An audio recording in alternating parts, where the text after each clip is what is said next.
Hello guys, welcome to my YouTube channel. My name is Charity, the storyteller. I've been away for a while, but I'm back, and we are going to start from where we stopped. Today I have an interesting story. The title is The Secret of the Ogre's Heart. Definitely from the title you can tell that the story will be interesting, and kindly don't forget to subscribe on my channel before you even watch or you listen to the video. Kindly subscribe to my YouTube channel and share. Let me have as many subscribers as possible. Also, hit the notification bell so that anytime I'm going to upload a story or a new story, you'll be the first one to be notified and to follow up on the story. So guys, watch and enjoy. Thank you. As I have said from the start, the title of the story is The Secret of the Ogre's Heart. This is the story of a young girl, beautiful, who was born in a village, and she was raised from a very humble background. Parents were not well off, and they struggled. They could till the land, sell their produce to raise up this girl, and later on we will find out what happened. So sit back, relax, and enjoy my story. So Likeu was born in a small village nested between rolling hills and lush fields, a place where the horizon seemed to stretch endlessly, but opportunities did not. Her father, Mabuto, and her mother, Akeo, worked tirelessly to raise her despite the challenge of poverty. Mabuto was a farmer with cows, herds, and unwavering love for his daughter. He spent his days tilling the land, sometimes coming home with nothing more than a tired smile. Yet his heart brimmed with pride of his little girl. Akeo, her mother, did her part by sewing and mending clothes for villagers. And though the family had very little, they made do with what they had. Their home was modest, a small hut with thatched roof, but it was filled with warmth and love. Mabuto always told Likeu that her future would be brighter than theirs if she worked hard and never gave up on her dreams. So up to there we find that we got a background of Likeu. So Akeo, her mother. So as the years passed, Likeu blossomed into a beautiful young woman. Her bright eyes and soft smile became her talk of the village. But despite her outward beauty, what captivated people the most was her spirit, gentle yet strong, humble yet full of grace. She carried herself with a quiet confidence that made everyone around her to feel at ease. However, life hardships struck hard when Likeu was just 17. Her father Mabuto fell gravely ill. The land he once tilled with pride grew wild as his strength faded away. The doctors from the nearest town said there was little they could do. Likeu and the mother stayed by his side, tending to him as best as they could. But in the end, the illness won, and Mabuto passed away on a cold night, leaving a deep void in Likeu's heart. After the funeral, life took a different hue. The village, though small and familiar, felt lonelier with Mabuto's laughter. Akeo tried to stay stronger for her daughter, but her eyes carried the sorrow of losing the man who had been her partner for so long. Yet Likeu remained steadfast, determined to honor her father's memory by continuing to live with a purpose and resilience. One day, a rumor began to circulate through the village. Tobias, the wealthiest man in their area, was seeking a wife. Tobias was the kind of a man whose name was spoken in admiration and whispers. He was known for his generosity and his sharp intellect. Having inherited vast lands from his forefathers, Tobias had built an empire of farming, trade, and business that stretched far beyond the village borders. Women in the village often spoke of his good looks, with his chiseled features and warm brown eyes.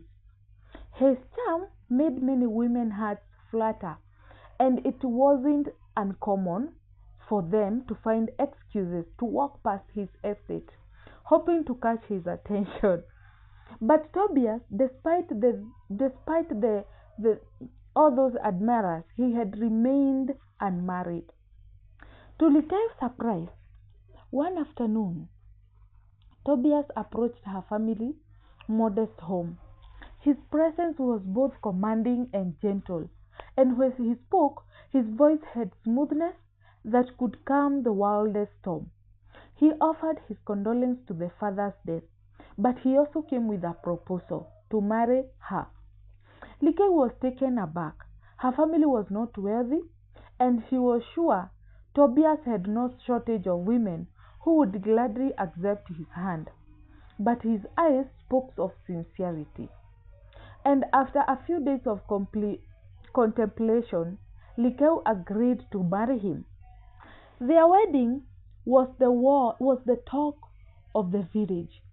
Likeu in her simple beauty and Tobias in his grand elegance were unlikely yet perfect pair. The villagers whispered about how fortunate she was, how Tobias had chosen her over all other women. Their marriage seemed like something out of fairy tale, and Likeu's mothers wept tears of joy, believing their daughter's future was now secure. For the first few years, life was blissful and life was good. Tobias treated Likeu with respect and showered her with kindness. She lived in a mansion now, surrounded by beautiful gardens, cared by a small army of servants.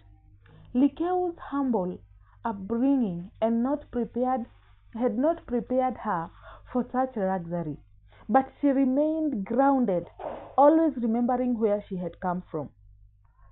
But as the years went on, Likeu began to notice something strange about Tobias.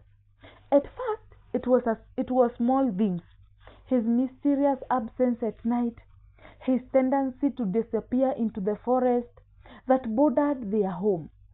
When she asked him about it, he would dismiss her concern with a smile, saying it was mere business, matters that required his attention. Oh my God.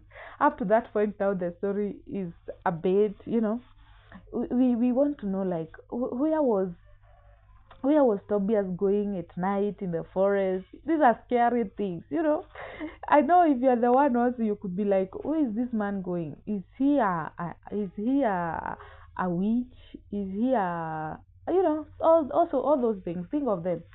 So one night, out of curiosity now. So one night, curiosity got the better of Likeu. Tobias had slipped out again, and this time she decided to follow him. Oh my God, I'm even shaking. I don't know why. She wrapped herself in a shawl and moved quietly through the woods, carefree to stay hidden. As she crept closer, she saw something that made her blood run cold. Tobias stood in the clearing, but he wasn't alone. A group of strange figures surrounded him, their faces concealed by the shadows of trees. And Tobias, he was changing. What? Likeu watched in horror as his skin shifted and twisted, revealing scales where smooth skin had once been. His eyes glowed and sickly yellow, and his lips stretched unnaturally. He wasn't human. He was something else, something ancient and terrifying, an ogre. Hoo, lo, lo, lo, lo. Likeu gasped, stepping on a twig. The sound echoed through the quiet forest. Tobias turned sharply, his glowing eyes looking onto hers. For a moment, neither of them moved. Then, in an instant, Tobias was beside her, his monstrous form towering over her. But instead of attacking, he knelt down and looked into her eyes with sadness she hadn't expected. What? I never wanted you to find out this way, he said, his voice still gentle despite his terrifying appearance. I'm not what you think I am, Likeu, but I love you nonetheless. Ha! Ni hata singengoja niambiwe hivyo. Likeu's heart pounded in her chest. She didn't know what to do or what to believe. The man she had married was not a man at all, but something out of nightmare. Yet his eyes, even in their monstrous form, were filled with the same tenderness she had always known. Torn between fear and love, she had grown for him. Likeu took a step back. Why didn't you tell me? Tobias sighed. I thought I could keep it hidden. I didn't want to lose you.